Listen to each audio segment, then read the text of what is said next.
Hello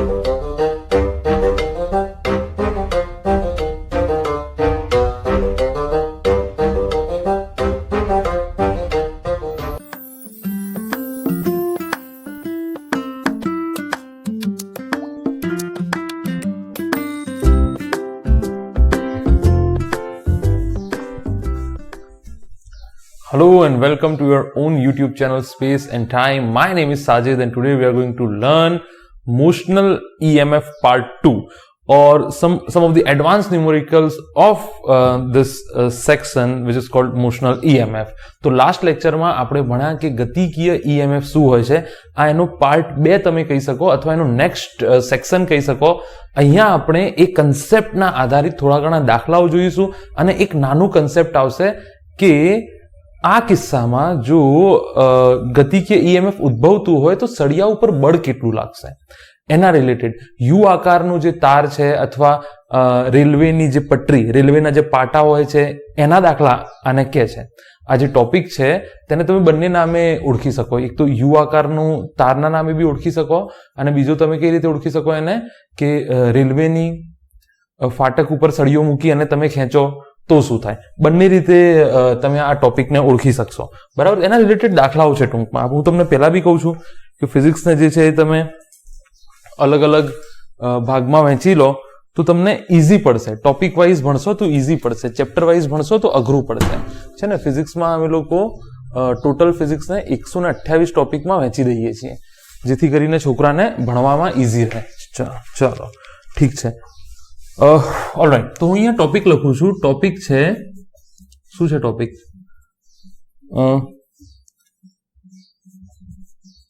ગતિકીય EMF આધારિત દાખલાઓ. બરાબર. અથવા રેલ આધારિત દાખલાઓ. રેલ એટલે પટરી, પાટા જે છે ને, ટ્રેનના પાટા. રેલ એટલે એનો મતલબ એ થાય ટ્રેનના પાટા નહીં, ખાલી પાટા. બે સળિયાઓને સમાંતર ગોઠવી દો તો પાટા બની જાય. બરાબર. રેલ જ રાખો ને એને. રેલ આધારિત તમે દાખલાઓ કહી શકો. અથવા તમે એને કહી શકો યુ આકાર, અથવા છે બધું યુ આકાર ના તાર આધારિત દાખલાઓ. આમાં નોર્મલ એકાદ નવો કન્સેપ્ટ પણ આવશે તમારા માટે કે જેથી કરીને તમને થોડું અહીંયા દાખલા સ્વરૂપે છે પણ હું તમને કહી દઈશ કે શું કન્સેપ્ટ છે તો એને કોઈ જગ્યાએ હાંસિયામાં નોંધી રાખજો. અચ્છા, તો ઓલરાઈટ, હવે હું રિકેપ કરી લઉં કે આપણે શું ભણ્યા હતા. તો આપણે જોઈ ગયા હતા કે જો આવી રીતે ચુંબકીય ક્ષેત્ર હોય બી અંદરની તરફ, બરાબર, અને જો કોઈ સળિયો છે, વાહક સળિયો છે, એની લંબાઈ L છે. બરાબર. વાહક સળિયો લંબાઈ L, બરાબર. આ ચુંબકીય ક્ષેત્ર છે. આમાં મુક્ત ઇલેક્ટ્રોન હોય છે. આને જો V જેટલા વેગથી ખેંચવામાં આવે તો EMF ઉદ્ભવે છે. આ મેં તમને 3 રીતે કીધું હતું. એક જે મૂળ સૂત્ર હતું એનું, એ મૂળ સૂત્ર એ પ્રકારે હતું કે epsilon is equal to V cross B dot L. બરાબર. આ એનું મૂળ સૂત્ર છે. અચ્છા, એના પછી આમાં શરતો હતી કે જો V, B અને L, સદિશ V, સદિશ B અને સદિશ L. L યાદચ્છિક લેવાનું તમને ખબર છે, તમારી મરજી મુજબ તમને ઈઝી પડે એ રીતે લઈ લો. VBL જો પરસ્પર લંબ હોય તો એપ્સાઇલોન થઈ જશે BVL. અને ત્રીજી શરત આપણે જોઈ ગયા હતા કે જો BV અને L 3 પૈકી એટલે 3 માંથી કોઈક 2 સદિશો પણ સમાંતર હોય તો એપ્સાઇલોન કેટલું થશે?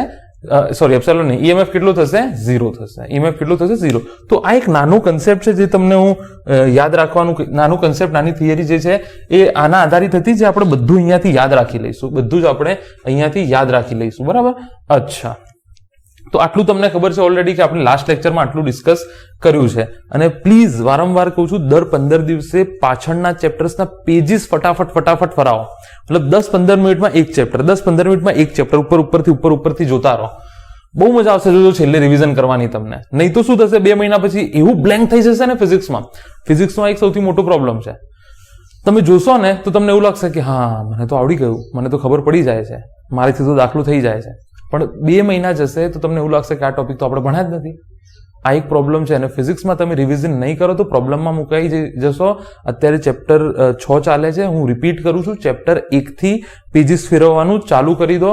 અને જેમનું 11મું 11th જેમનું થોડું કાચું હોય એ 11th ના ચેપ્ટર્સ બી 1, 2, 3, 4 ઓલરેડી મુકાઈ ગયા છે, એ જોવાનું ચાલુ કરી દો. આપવાની છે ને નીટ આપણે 5 મહિના 6 મહિના પછી, જ્યારે બી મે પછી આવશે કે મેમાં આવશે. બરાબર? અચ્છા, ફ્રેમ ચાલુ છે કે નહીં જોઈ લઈએ.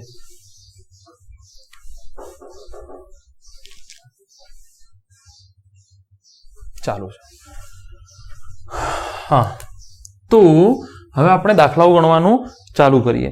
તો સૌથી પહેલો જે દાખલો છે એ આ પ્રકારનો છે.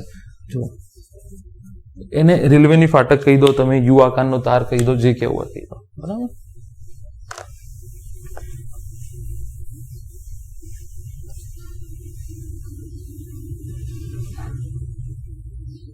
ચાલો, અહીંયા જુઓ, દાખલા તરીકે આ રેલવેની ફાટક છે. થોડું મોટું કરી દો. નહીં, ફાટક બહુ નાની થઈ ગઈ.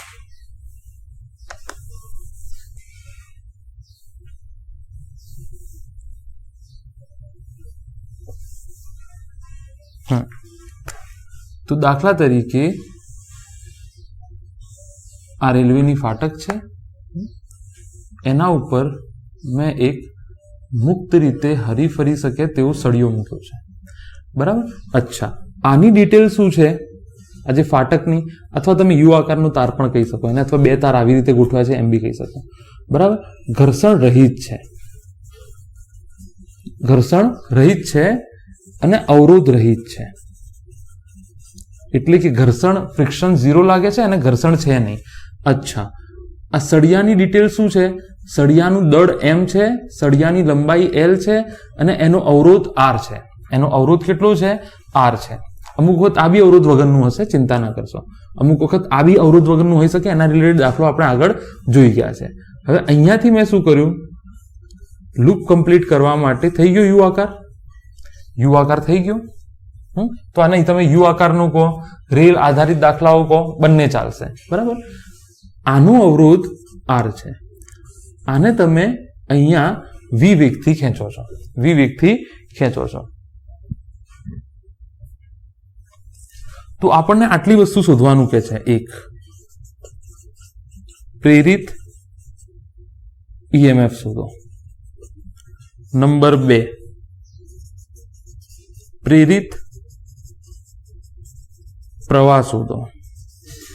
નંબર 3,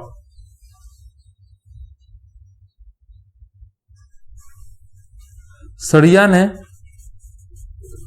v0 જેટલા વેગથી, જેટલા અચળ વેગથી, યાદ રાખો, જેટલા અચળ વેગથી આ v0 થી આપણે ખેંચેલો છે માની લો. બરાબર? તો v રાખો ને, v જેટલા વેગથી ગતિ ચાલુ રાખવા માટે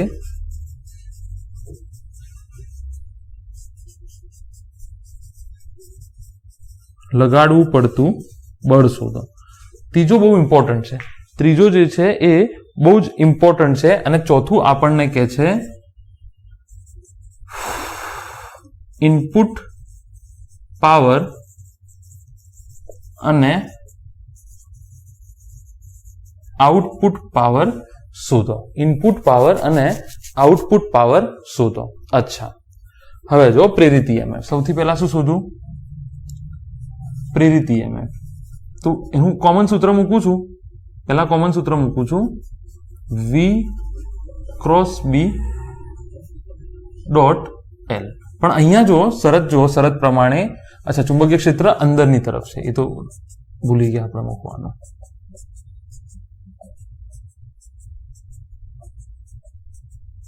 ચુંબકીય ક્ષેત્ર અંદરની તરફ છે, એનો મતલબ વી બી અને એલ ત્રણેય પરસ્પર કેવા છે? લંબ છે. વી બી એલ ત્રણેય પરસ્પર, જો વી આ સાઈડ છે, ચુંબકીય ક્ષેત્ર અંદર છે, અને આ એની લંબાઈ છે, બરાબર? ત્રણેય પરસ્પર લંબ છે. તો તમને ખબર છે સૂત્ર શું આવી જશે?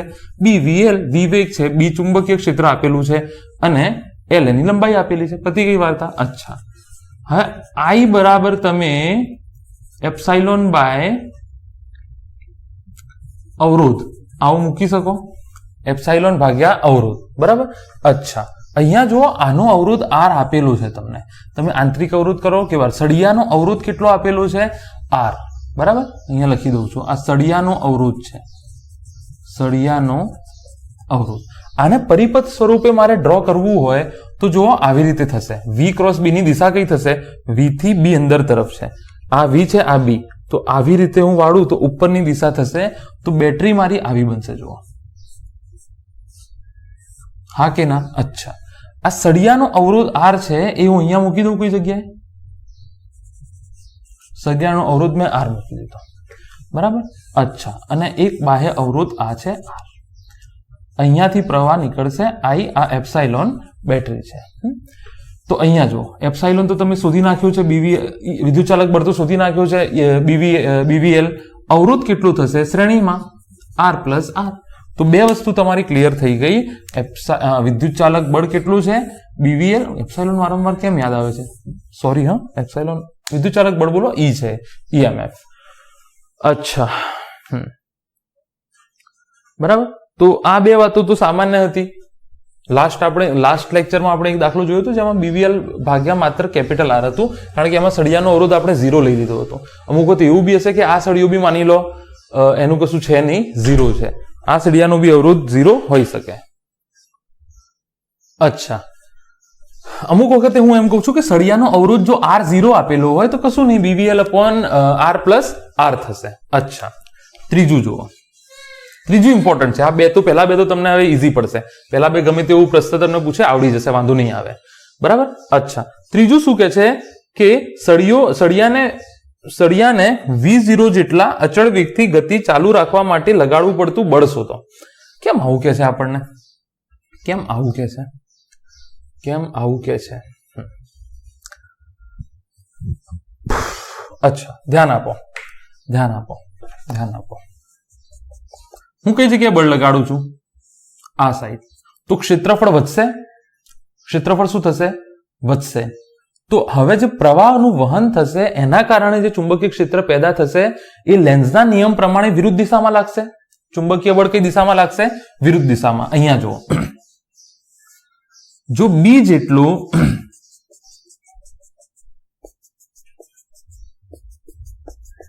પ્રવાહની દિશા આ છે એ તો તમને ખબર પડી ગઈ છે, પ્રવાહની દિશા આ છે તો તમને ખબર પડી ગઈ છે, બરાબર?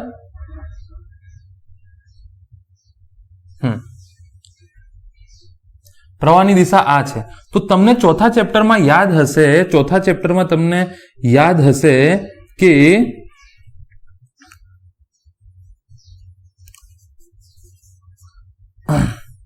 ગતિમાં રહેલ વાહક સળિયા પર લાગતું વાહક તાર ઉપર, તાર કો સળિયો કો, ગતિમાં રહેલ વાહક તાર પર લાગતું ચુંબકીય બળ યાદ છે તમને? ચુંબકીય બળ લાગતું હતું I B cross L, I B cross L, L cross B હતું, એલ ક્રોસ બી.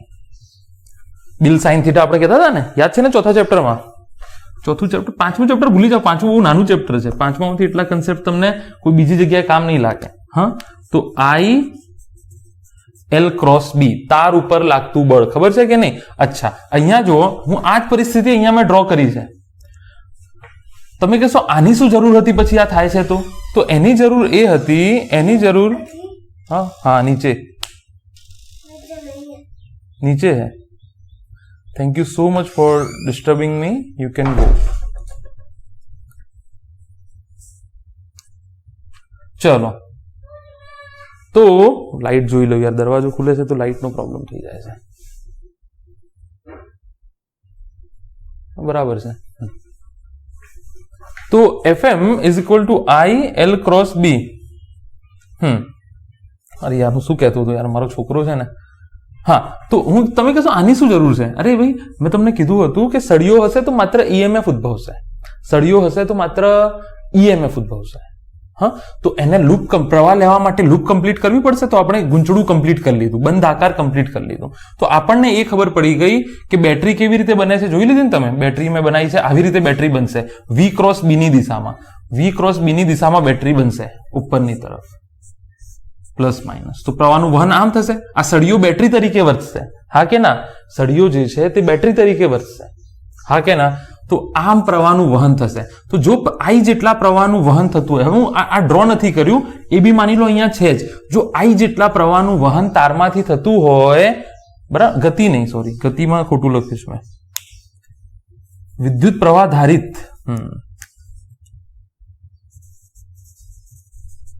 વીજ પ્રવાધારિત વાહક તાર પર લાગતું ચુંબકીય બળ. ચોથું ચેપ્ટર યાદ કરો, વીજ પ્રવાધારિત વાહક. અહીંયાથી I જેટલું પ્રવાહનું વહન થાય છે, તો આના ઉપર બળ કેટલું લાગશે? I L cross B. યાદ કરો ચોથું ચેપ્ટર કે વિદ્યુત પ્રવાધારિત વાહક તાર ઉપર લાગતું ચુંબકીય બળ F is equal to I L cross B. તો અહીંયાથી હું લખી નાખું, જો L ની દિશા આ છે અને ચુંબકીય ક્ષેત્ર અંદરની તરફ 90 નો ખૂણો થયો, તો LB sin 90, તો આ થઈ જશે BIL. FM is equal to થઈ જશે BIL. કેટલું થઈ જશે ભાઈ? BIL. અચ્છા, હવે અહીંયા જો આ બળ કઈ જગ્યાએ લાગે છે, તો અહીંયા બળની દિશા નક્કી કરો. બળની દિશા જમણા હાથનો નિયમ ઉપયોગ કરી લો તમે. અંગૂઠો જે છે તે, અંગૂઠો પ્રવાહની દિશામાં, આંગળીઓ ચુંબકીય ક્ષેત્રની દિશામાં, અંગૂઠો પ્રવાહની દિશામાં, આંગળીઓ ચુંબકીય ક્ષેત્રની દિશામાં. તો આ સાઈડ બળ લાગશે, હથેળી બળની દિશા દેખાડશે. જો વારંવાર આ વસ્તુ શીખી લો તમે, બહુ કામની છે. જમણા હાથનો હથેળીનો નિયમ, આંગળીઓ ચુંબકીય ક્ષેત્રની દિશામાં, અંગૂઠો પ્રવાહની દિશામાં. તો હથેળી કઈ દિશા બતાડશે? આ દિશા. એટલે આ જે ચુંબકીય બળ લાગે છે એ FM લાગે છે, બરાબર. I જેટલું પ્રવાહનું વહન થતું હોય, ગતિ કરાવતું નથી અહીંયા, ગતિ થઈ એના કારણે તો I ઉદ્ભવ્યો છે. તો વિદ્યુત પ્રવાહ I ધારક વાહક તાર પર લાગતું ચુંબકીય બળ આ દિશામાં લાગશે, આ દિશામાં. હવે મારે અચળ વેગથી એને જતો રાખવો છે. કેવો? અચળ વેગથી. તો એટલું જ બળ મારે અહીંયા લગાડવું પડે. તો એનો મતલબ થઈ ગયો કે F એક્સટર્નલ બરાબર FM, હા કે ના? જેટલું આ સાઈડ બળ લાગશે એટલું જ મારે આ સાઈડ ભાઈ આ V વેગથી જતો થયો, તો જેવો V વેગથી ગયો પ્રવાહનું વહન થયું, પ્રવાહનું વહન થયું તો આ સાઈડ બળ ઉદ્ભવ્યું, તો એટલું બળ મારે આ સાઈડ લગાડવું પડશે. તો હું અચળ વેગથી જઈ શકીશ. સિમ્પલ વસ્તુ. તમે કહો સંતુલિત સ્થિતિ નહીં રચાય, સ્થિર નહીં થઈ જાય, એવી વાત સાચી છે. સ્થિર હોત તો સ્થિર થતો. ન્યૂટનની ગતિનો પહેલો નિયમ શું કહે છે કે પદાર્થની અવસ્થા જો તમે બાહ્ય બળ ના લગાડો તો બદલાતી નથી. તો આને તો મેં શરૂઆતમાં V જેટલા વેગથી તો ખેંચી જ લીધું છે, તો એ તો થઈ જ ગયું, એટલું તો બળ લાગે જ છે. હવે કેટલું બળ લગાડવું પડશે? તો મેં જ્યારે ખેંચ્યું તો આ ખેંચવાનું બળ તો છે જ, ત્યારે FM ઉદ્ભવ્યું છે, તો એટલું બળ મારે માઇનસ કરવું પડશે. F એક્સટર્નલ જેટલું બાહ્ય બળ લગાડવું પડશે. સમજાય છે કે નહીં? જો આ શરૂઆતમાં FM લાગતું હતું ના, શરૂઆતમાં પ્રવાહ નથી વહન થયો, શરૂઆતમાં વિદ્યુત ચાલક બળ જ નથી. જ્યારે V વેગથી મેં ખેંચ્યું ત્યારે પ્રવાહનું ખેંચ્યું એટલે પ્રવાહનું વહન થયું. પ્રવાહનું વહન થયું તો પ્રવાહધારી સળિયા પર બળ આ દિશામાં લાગ્યું. હવે મારે FM ને બેલેન્સ કરવાનું છે, એટલું F એક્સટર્નલ લગાડવું પડે. પહેલા તો એક બળ મેં લગાડી જ દીધું છે પહેલાથી F, એટલા માટે તો V વેગથી ખેંચાયું છે, બરાબર. તો F એક્સટર્નલ બરાબર FM, તો આ થઈ જશે BIL. તો FM બરાબર B. I કેટલો આવ્યો છે? R plus R L. તો B square L square V R plus. ગઈ વખતે બોર્ડની ચોપડીમાં આ જે છે થિયરી હતી, ગુજરાત બોર્ડની ચોપડીમાં લગભગ આ જે છે એ થિયરી હતી, b²l²v upon r plus r, b²l²v. અચ્છા, એમાં સળિયાનો આપણે અવરોધ નહોતા ગણતા, આ સળિયાનો અવરોધ નહોતા ગણતા તો થઈ જાય b²l²v અપોન r, એક r નીકળી જશે, r નીકાળી દો તો r રહેશે, r નીકાળો તો r રહેશે, ગમે તે એકનો અવરોધ નહોતા ગણતા આપણે, b²l²r. ખબર પડે છે કે નહીં? ખબર પડે છે કે નહીં? તો વિદ્યુત પ્રવાહ, તમે અહીંયા સંતુલિત સ્થિતિ રચાશે પણ તમે બંને પરિસ્થિતિ વિચારો ને ન્યૂટનના ગતિના પહેલા નિયમ મુજબ. ઓલરેડી સળિયો અચળ વેગ v થી ગતિ કરે જ છે, ઓલરેડી સળિયો અચળ વેગ v થી. અચ્છા, હું સ્થિર છું, હવે મને ચુંબકીય બળ અહીંયા, હું સ્થિર છું, હવે મને ચુંબકીય બળ અહીંયા Fm જેટલું લાગશે તો મારે અહીંયા F એક્સટર્નલ, તો હું સ્થિરનો સ્થિર રહીશ. પણ હું ઓલરેડી v0 જેટલા વેગથી જઈ રહ્યો છું અને મને પાછળ Fm લાગ્યું, તો હજુ બી મારે v0 વેગથી આગળ જવું છે અચળ વેગથી, તો મારે આ સાઈડ બીજું F એક્સટર્નલ લગાવવું પડશે. એ બળની વાત છે. અચળ વેગ વાળી પરિસ્થિતિ બી તો સ્થિર પરિસ્થિતિ છે, બરાબર? એ બી તો સંતુલિત અવસ્થા છે, તો Fm BIL સો ઓન. અચ્છા, ચોથું કે છે આપણને ઇનપુટ પાવર અને આઉટપુટ પાવર શોધો. ચોથું શું કે છે આપણને?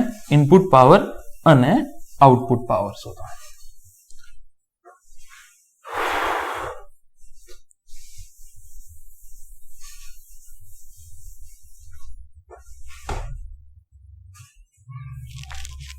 ઇનપુટ પાવર અને આઉટપુટ પાવર શોધો.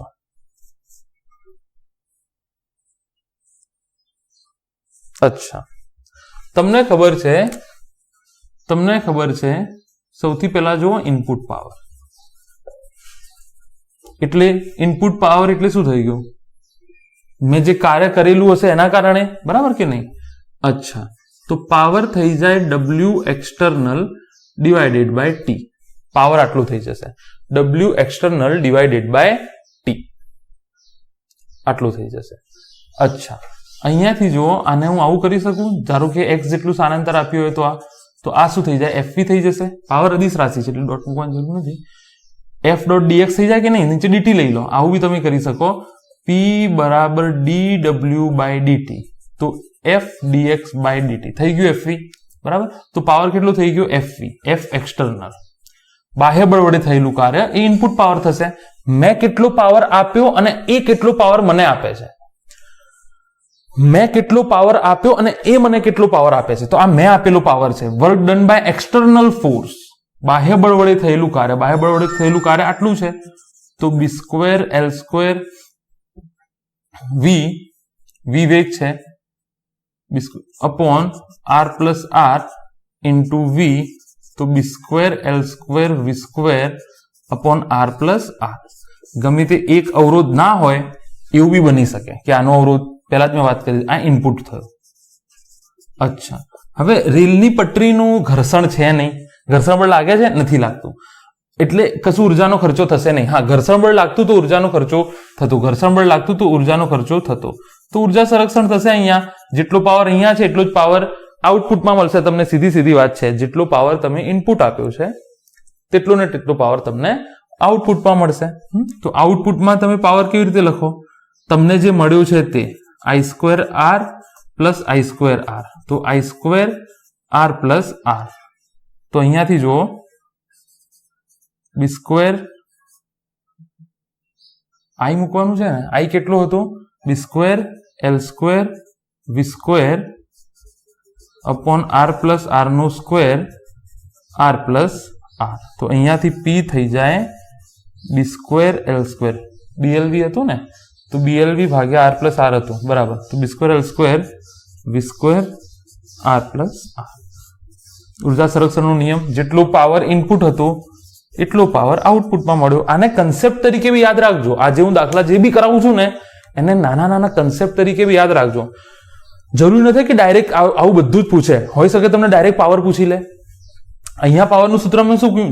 I મને આઉટપુટ મળ્યું છે ને, તો I²R પ્લસ I²R. હા કે ના? કુલ અવરોધ તો અહીંયા તમે આ સૂત્ર મને વધારે સારું લાગે છે. I²R અને R કેટલો છે? R plus R. આ તમારું કુલ પાવર થઈ ગયું. પાવર અદિશ રાશિ છે. I²R plus I²R, I²R. Feel થાય છે કે નહીં? ફીલ થાય છે કે નહીં? બરાબર? તો સમજી ગયા હશો તમે કે ઇનપુટમાં બાહ્ય બળ, તમે કેટલું ઇનપુટ આપ્યું, તો મેં આટલું આપ્યું, તો મને કેટલું આઉટપુટ મળ્યું? ગોખવાની જરૂર નથી, શીખી લો આને, ગોખવાની જરૂર નથી, આને તમે શીખી લો. ચલો નેક્સ્ટ જોઈએ.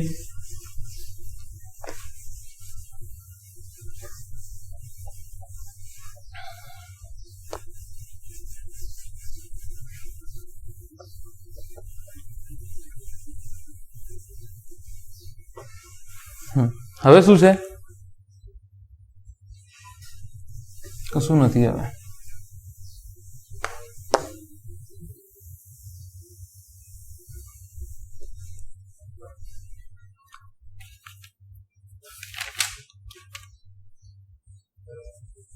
અચ્છા, બીજું એક છે ને, જે છેલ્લે પાવરમાં એક વસ્તુ કહેવાની રહી ગઈ. ત્યાં જો યાંત્રિક ઉર્જાનું P બરાબર FV શું છે? યાંત્રિક ઉર્જા છે. જો તમે બળ લગાડ્યું છે ને, યાંત્રિક ઉર્જા છે. અને P બરાબર I² R પ્લસ R વિદ્યુત ઉર્જા છે. તો અહીંયા 100% યાંત્રિક ઉર્જાનું વિદ્યુત ઉર્જામાં રૂપાંતરણ થયું છે. 100% યાંત્રિક ઉર્જાનું વિદ્યુત ઉર્જામાં રૂપાંતરણ. યાદ રાખજો આ કન્સેપ્ટ, યાદ રાખજો આ કેસમાં, જો ઘર્ષણ ના હોય એ કેસમાં. અચ્છા, હવે શું કહે છે તમને?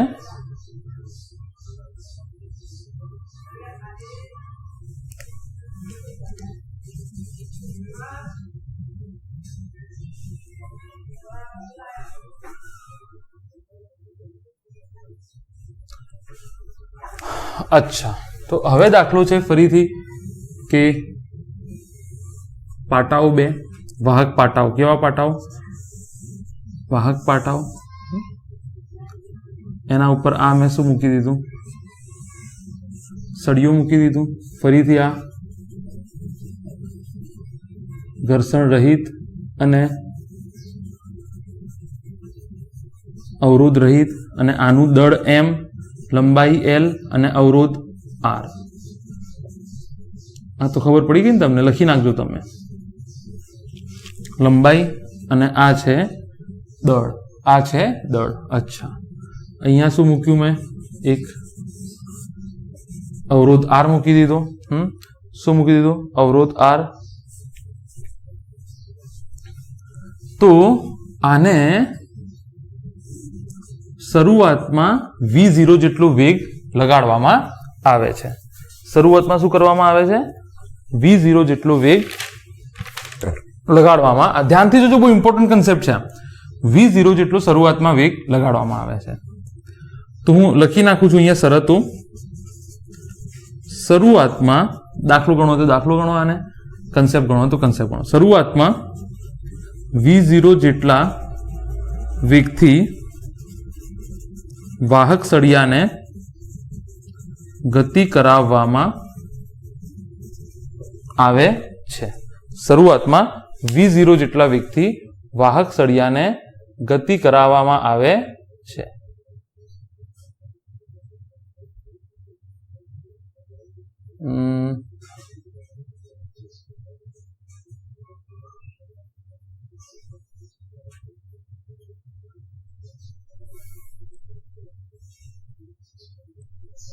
ચલો ઠીક છે. ગતિ કરાવવામાં આવે. શરૂઆતમાં V0 જેટલા વેગથી સળિયાને ગતિ કરાવવામાં આવે છે.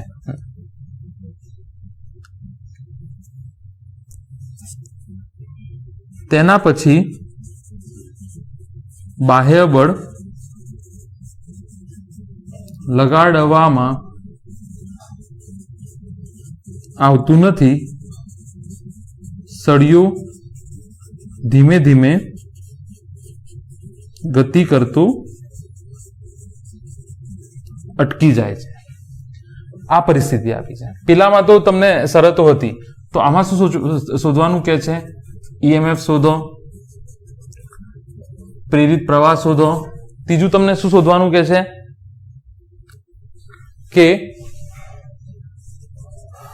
વેગ v નું સમીકરણ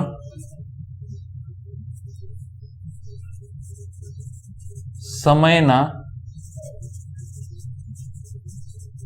પદમાં લખો.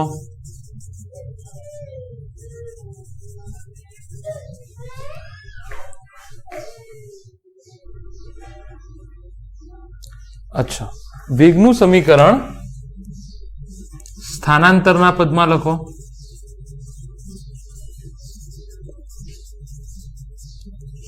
નંબર 5,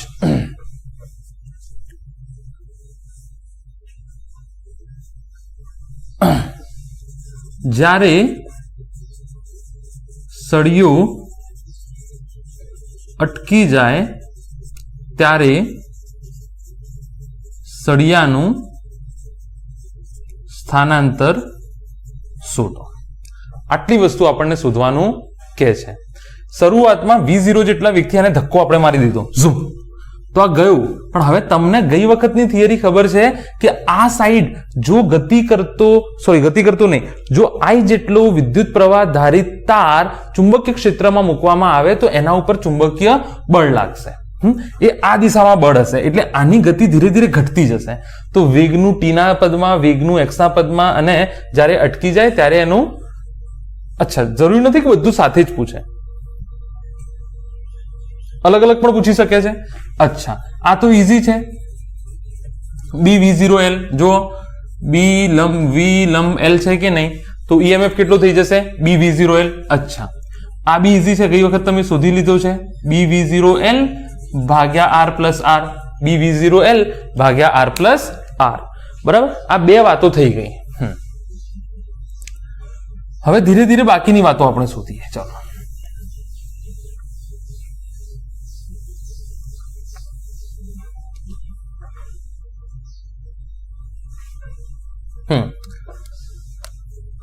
તો બે વાતો થઈ ગઈ, તમને ખબર પડી ગઈ કે એપ્સાઇલોન કેટલો આવ્યો?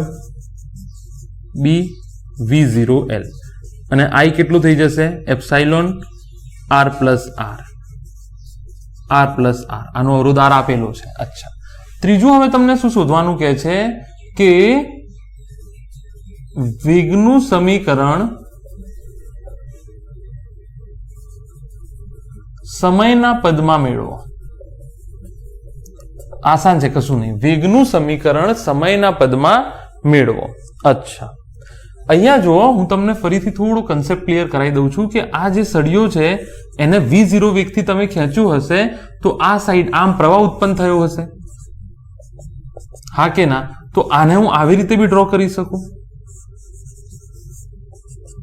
આ તો બધાને ખબર પડી ગઈ છે, તો I નીકાળવા માટે જરૂરી હતું, હવે એનું કામ નથી. પણ ટૂંકમાં, અચ્છા, ચુંબકીય ક્ષેત્ર તો રહી ગયું, ચુંબકીય ક્ષેત્ર B0 તો રહી ગયું. આને તમે ચુંબકીય ક્ષેત્રમાં હોય તો પ્રવાહનું વહન થશે જ નહીં. બરાબર, અંદર જતા ચુંબકીય ક્ષેત્રમાં છે.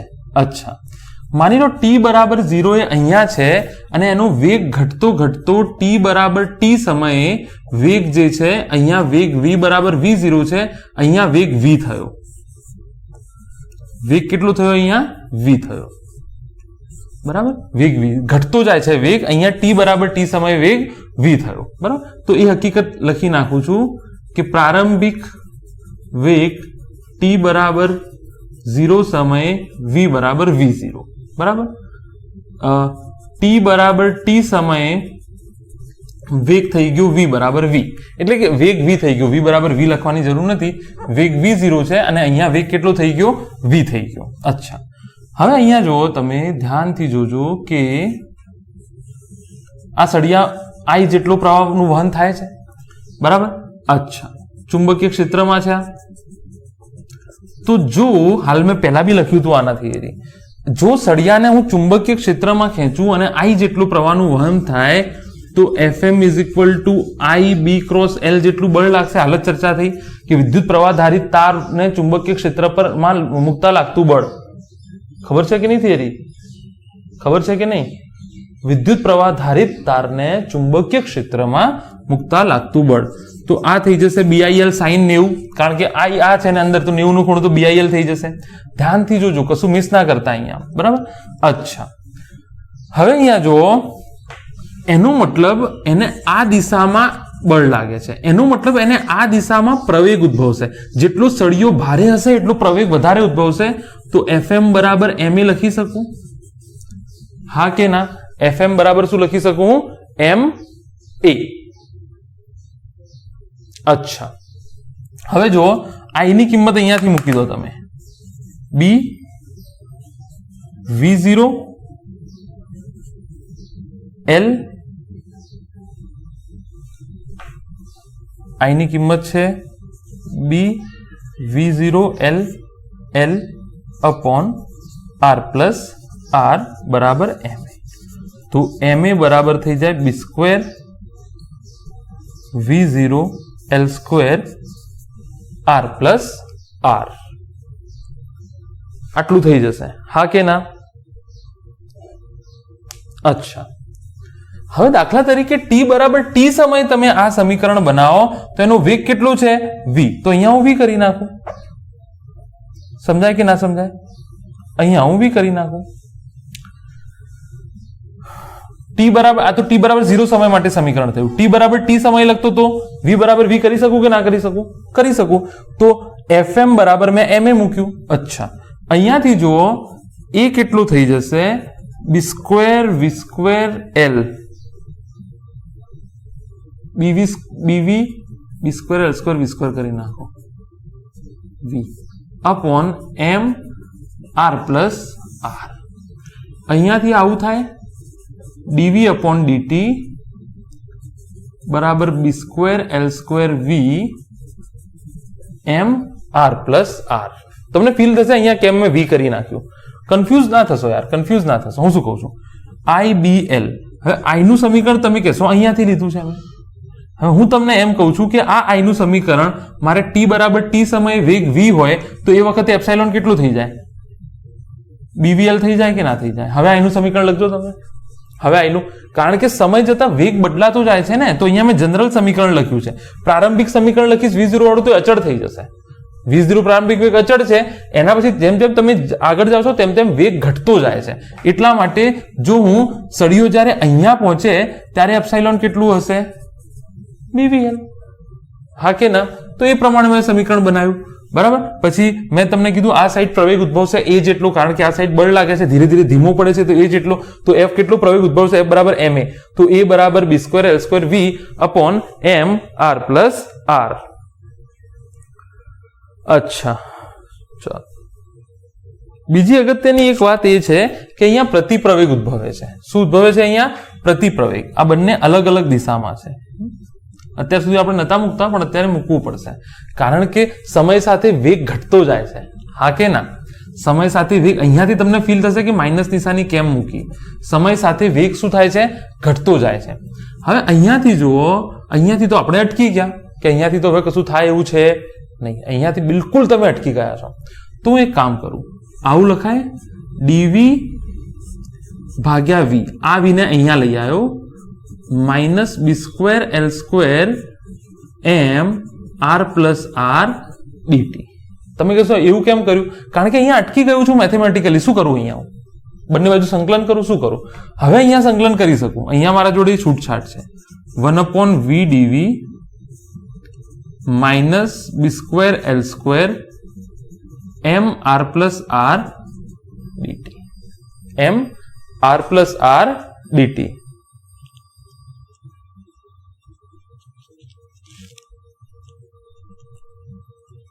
अच्छा, ठीक है, बराबर। 0 થી t નું કરું, મારે વેગના પદમાં સમીકરણ 0 સમયે એનો વેગ કેટલો હતો? v0। અંતિમ વેગ મેં કેટલો માની લીધો? અંતિમ વેગ નહીં, અંતિમ વેગ તો 0 થશે, કારણ કે અટકી જશે ને। t સમયે v વેગ માની લીધો, તો 1/v નું સંકલન શું થઈ જાય ખબર છે કે નહીં? 1/x dx બરાબર ln x। ln x કશું નથી, log x બેઝ e છે, બરાબર। તો આનું થઈ જશે log x base e v0 થી v, b square l square m r r બધું અચળ પદો બહાર લઈ લો, તો b square l square m r plus r સંકલન dt 0 થી t, સંકલન dt 0 થી t।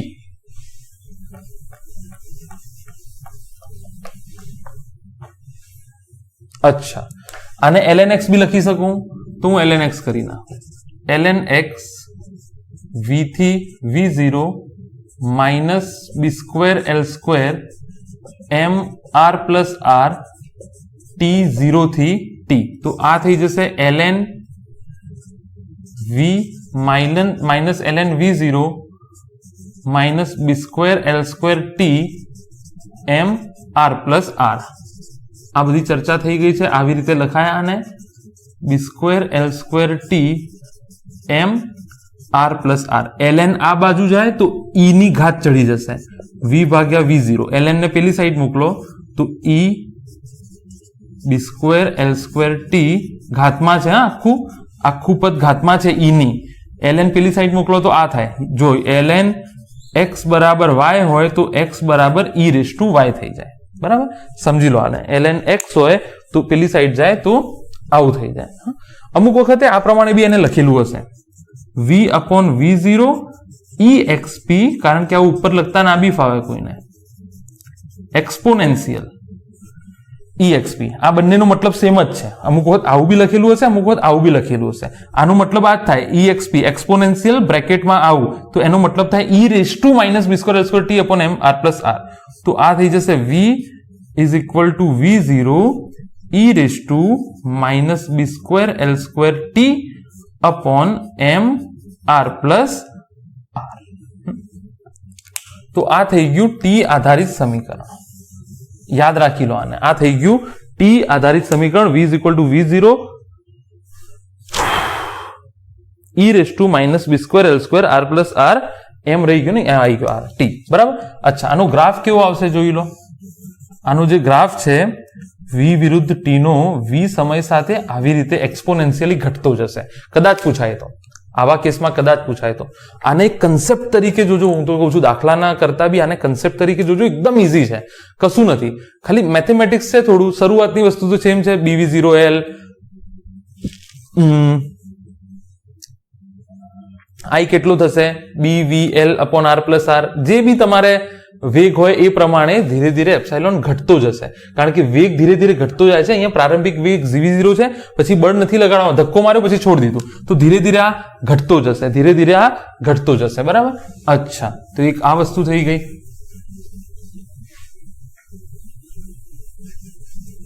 बराबर। अच्छा हवे जो एना करता पण आसान। हवे के छे v अने x नो संबंध मेळवो। बराबर। हवे शुं कहे छे v अने x नो संबंध मेळवो।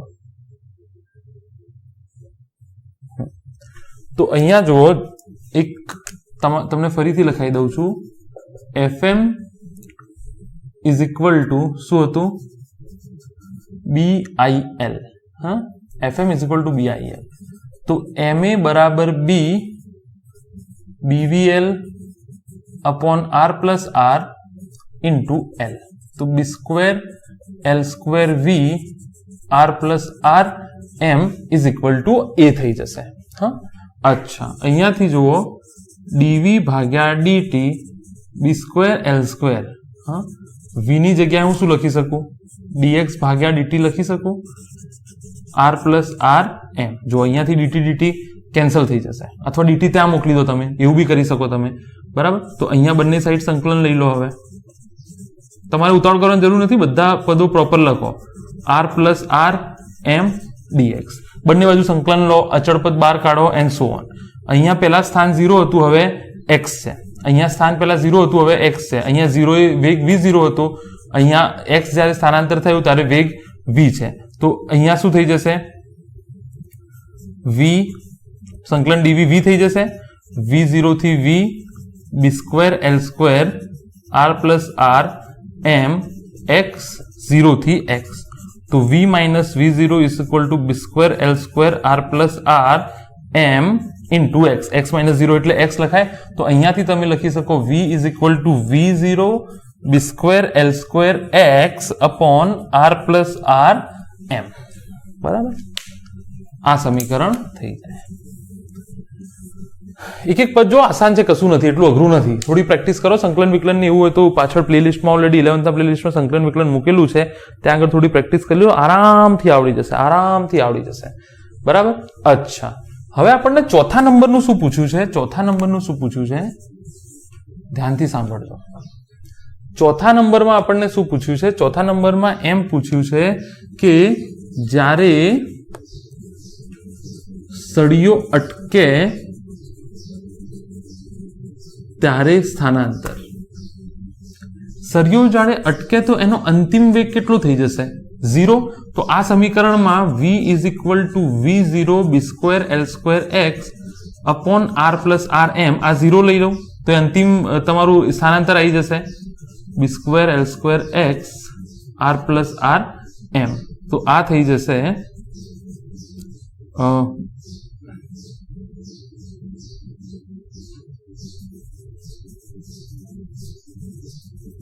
प्लस आर एम बराबर v0.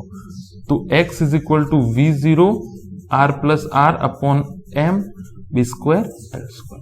डायरेक्ट आ भी पूछी सके परीक्षा में, डायरेक्ट तमने स्थानांतर भी पूछी सके छे परीक्षा में, बिल्कुल पूछी सके छे. 100% तमने डायरेक्ट स्थानांतर पर पूछी सके छे कि ज्यारे वेग अटके त्यारे वेग एनो केटलो हशे.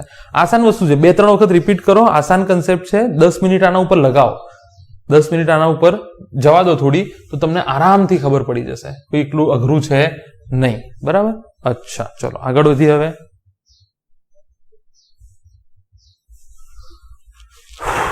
चलो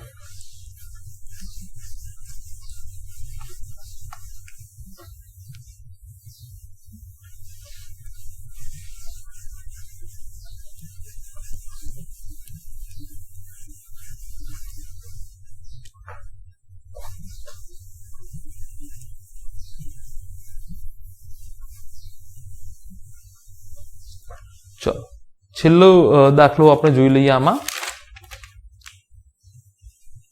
चलो के छे सळियो जे छे ए आ वखते आवी रीते गोठवेलो छे. यू आकारनो सळियो.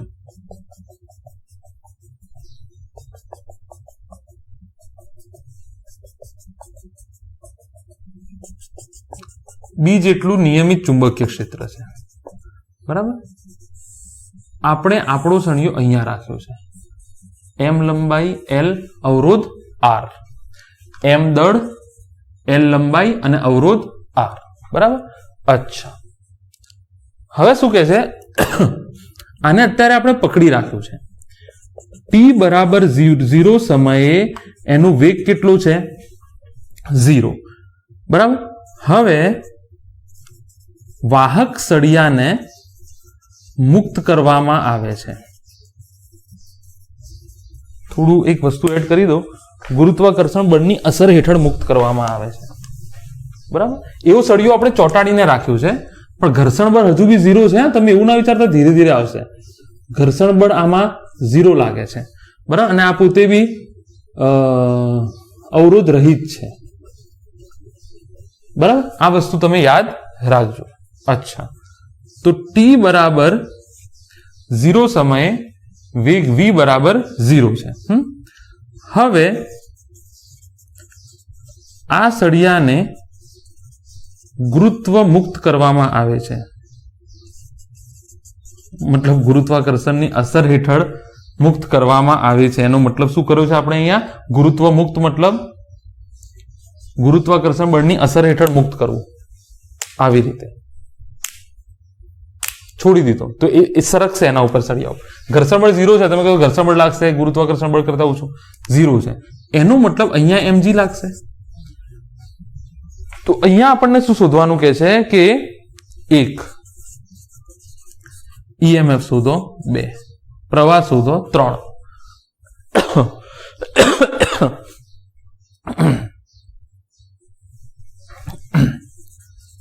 નીચેની તરફ परिणामी प्रवेग शोधो. नीचेनी तरफ परिणामी प्रवेग शोधो.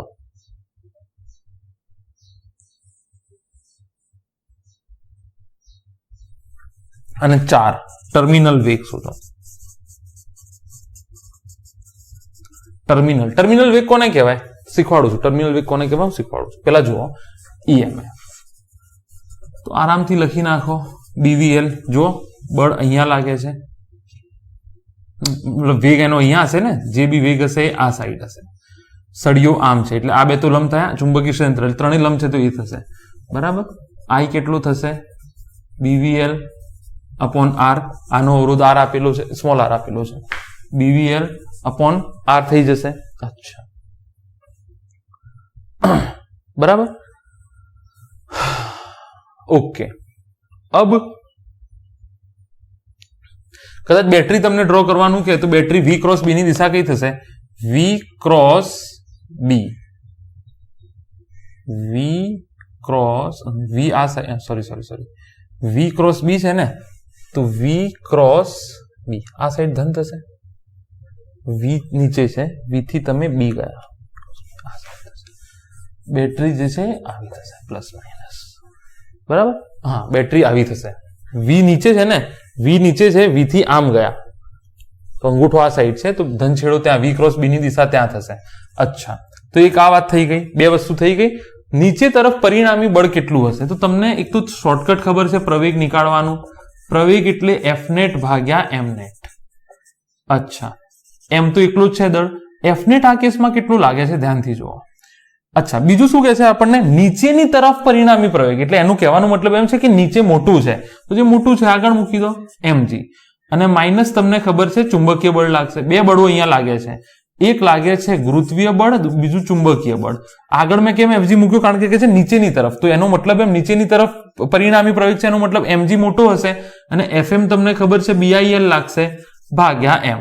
અચ્છા, તમને કેવી રીતે ખબર હોવાનું FBD બનાવવું, આ સળિયાનું FBD, કે mg અને BIL એટલે કે FM અને FG આવી રીતે હશે. એવી રીતે કેવી રીતે ખબર પડી? તો જોઈ લો તમે કે સળિયાને તમે કોઈ ચુંબકીય ક્ષેત્રમાં મુક્ત પતન કરાવો, બરાબર? I જેટલો પ્રવાહ કઈ દિશામાં વહન થાય છે? બેટરી મેં ડ્રો કરી હતી ને, આ દિશામાં. તો I ની દિશામાં તમે શું મૂકો? અંગૂઠો મૂકો. I ની દિશામાં અંગૂઠો મૂકો, ચુંબકીય ક્ષેત્રની દિશામાં આંગળીઓ મૂકો, હથેળીની દિશા તમને બળની દિશા આપશે. F ચુંબકીય બળ, FG. હવે કહો તમે, છે કે નહીં વિરુદ્ધ દિશામાં? છે કે નહીં વિરુદ્ધ દિશામાં? તમે આવું બી કરી શકો, F નેટ બરાબર FG ભાગ્યા FM. વિરુદ્ધ દિશામાં છે તો લખાય કે ના લખાય? કે પરિણામી જે બળ છે, જો ઉપર 3 ન્યૂટન લાગતું હોય, નીચે 5 ન્યૂટન, તો પરિણામી નીચે 2 ન્યૂટન નહીં આવે. F નેટ બરાબર 5 માઇનસ 3, બરાબર? તો અહીંયા જુઓ, M A net is equal to mg minus BIL, તો A નેટ બરાબર mg માઇનસ BIL ભાગ્યા m. પતી ગઈ વાર્તા, ઇઝી પીઝી, બરાબર? તો એ જ આવ્યું સમીકરણ તો એ જ આવ્યું. આ શોર્ટકટ છે. કોઈ પણ દુનિયાનો પ્રવેગ શોધવો હોય, A બરાબર F net upon M net, બરાબર? તો mg માઇનસ b, I કેટલું થશે? BVL L ભાગ્યા R. તો mg minus b square VL square upon R, બરાબર? અચ્છા, થોડું સિસ્ટમેટિક કરી નાખીએ આને. A M ને તમે કોમન લઈ લો, તો આ થઈ જશે G minus b square V square MR. આ એનો પ્રવેગ થશે, નીચેની તરફ પરિણામી પ્રવેગ. માની લો t બરાબર t સમયે વેગ v છે, એ પ્રમાણે મેં લખ્યું છે, બરાબર? t બરાબર t સમયે વેગ v છે, એ પ્રમાણે લખ્યું છે. અચ્છા, એક વસ્તુ રહી ગઈ છે ને, એક વસ્તુ રહી ગઈ છે, એક નહીં, વસ્તુ રહી ગઈ છે. નીચે m હતો, એને તો વર્કઆઉટ કર્યું જ ના આપણે, m, બરાબર? તો a બરાબર mg minus b BVL upon R L ભાગ્યા m. તો અહીંયાથી મેં a કોમન લીધો, m કોમન લીધો, g minus b square VL square upon MR વધશે, અને નીચે mm કેન્સલ. અહીંયા mm વડે ગુણતા ભાગતા થાય કે ના થાય? m common. તો a બરાબર g minus BVL square upon MR. જો આ ફીલ કરો થોડું, આ બિલકુલ ફીલ કરવા જેવું છે, આ બિલકુલ ફીલ કરવા જેવું સમીકરણ છે. g માં ધીરે ધીરે ઘટાડો થાય છે, જેમ જેમ વેગ વધતો જશે તેમ તેમ g માં શું થાય છે? ઘટાડો થાય છે, બરાબર ને? જેમ જેમ વેગ ઘટતો જાય છે, જેમ જેમ વેગ વધતો જશે ને, ઘર્ષણ તો લાગતું નથી, વેગ વધતો જશે. તો જેમ જેમ વેગ વધતો જશે તેમ તેમ g માં ઘટાડો થશે, એટલે કે પ્રવેગમાં ઘટાડો થશે. તો ધીરે ધીરે, યાદ છે પેલું ટર્મિનલ વેલોસિટી? ટર્મિનલ વેલોસિટી નો મતલબ થાય ટર્મિનલ વેગ, અચળ વેગ. અચ્છા, વેગ અચળ ક્યારે થશે? પડતા પડતા. શરૂઆતમાં તો શું થયું? મુક્ત પતન થયું તો ફૂલ mg થી પડ્યો હશે, પછી એનો વેગ ધીરે ધીરે ઘટતો ગયો હશે, તો પ્રવેગ પણ ધીરે ધીરે ઘટતો ગયો હશે. જો જેમ જેમ વેગ વધતો જશે આ પદ મોટું થતું જશે, જેમ જેમ વેગ વધતો જશે આ પદ મોટું થતું જશે. જો 10 - 1 શરૂઆતમાં 9 છે, 2 કરું તો 8, 3 કરું તો 4, 5, 6, 10. તો ધીરે ધીરે આ બંને સમાન થઈ જશે, તો પ્રવેગ કેટલો થઈ જશે? 0. આ બંને સમાન થાય, પ્રવેગ 0 થાય, એનો મતલબ વેગ અચળ. બસ પતી ગયું વસ્તુ. ધીરે ધીરે વેગ વધતો જશે, પછી વેગ વધશે નહીં, અચળ થઈ જશે, તો બસ પતી ગયું. 0 બરાબર 5મા નંબરનું સોલ્વ કરાવું છું તમને, ચોથા નંબરનું. આ ચોથા નંબરનું સોલ્વ કરાવું છું. સમજાય છે ને ટર્મિનલ વેલોસિટીનો મતલબ? ટર્મિનલ વેલોસિટીનો આઈ હોપ મતલબ તમને સમજાઈ ગયો હશે. ટર્મિનલ વેલોસિટીનો મતલબ છે કે a0 અને v અચળ થવું જોઈએ. તો આ સમીકરણમાં મેં તમને કીધું કે v વધતો જશે તો આ વધતું જશે, આ વધતું જશે તો આ ઘટતું જશે, ઘટતું જશે, ઘટતું જશે, અને આ બંને એક લેવલ પર સમાન થઈ જશે. એનો મતલબ 0 બરાબર g minus bv L² upon mr. આ વેગ પ્રવેગ જ્યારે 0 થયો, આ a નું સમીકરણ છે ને, પ્રવેગ જ્યારે 0 થયો ત્યારે જે વેલોસિટી મળશે એને ટર્મિનલ વેલોસિટી કહીશું, vt. વેગ અચળ થઈ જશે, પછી વેગમાં ઘટાડો થશે નહીં. તો g બરાબર b² કેમ ભૂલી ગયો છું? b² આવશે ને, i ની કિંમત મૂકી, bv L² ઠીક છે, b² v L² upon mr થશે ને. તો b² v L² upon mr terminal velocity થઈ ગઈ. તો vt બરાબર gmr અપોન b². આનાથી વધારે શું આવશે? આમાં આનાથી વધારે mgr લખો, gmr લખો. આનાથી વધારે દાખલાઓમાં શું આવશે? કશું નહીં આવે, આનાથી વધારે નહીં આવે. બરાબર. તો અહીંયા ટોપિક આપણે પૂરું કરીએ છીએ. જોઈ લઉં ફ્રેમ ચાલુ છે કે નહીં. હા, ફ્રેમ તો ચાલુ છે. એનીવે, તો આનાથી વધારે આ ટોપિકમાં કશું આવી શકે નહીં. મોટાભાગના દાખલાઓ કવર મેં તમને કરાવી દીધા છે, મોટાભાગના કન્સેપ્ટ કવર કરાવી દીધા છે. મેથ્સ થોડું વધારે ઇન્વોલ્વ છે. 2-3 વખત એવું હોય તો આને જોઈ લેજો સારી રીતે. 2-3 વખત ગણવાનું ટ્રાય કરો. એક વખત ગણો, એક વખત જાતે ગણવાનું ટ્રાય કરો. કશું કન્ફ્યુઝન ના રહી જાય કે વેગ ક્યારે આમ લીધો, ક્યારે આમ લીધો. સામાન્ય શરૂઆતમાં 2 હું કેમ ફટાફટ લખી નાખું છું? કારણ કે એ વેગ ઉપર આધાર રાખે છે. આ બી વેગ ઉપર BVL તો અહીંયા મને એમ નથી કીધું.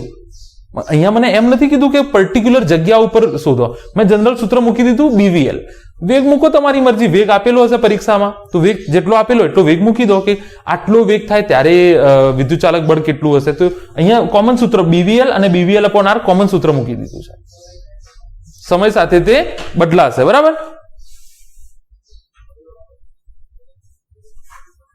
All right. તો અહીંયા તમે શીખી લો શાંતિથી, અને I hope you enjoyed this lecture. We'll see you again in next lecture. બહુ મહેનત કરતા રહો, બહુ સારી રીતે ભણતા રહો.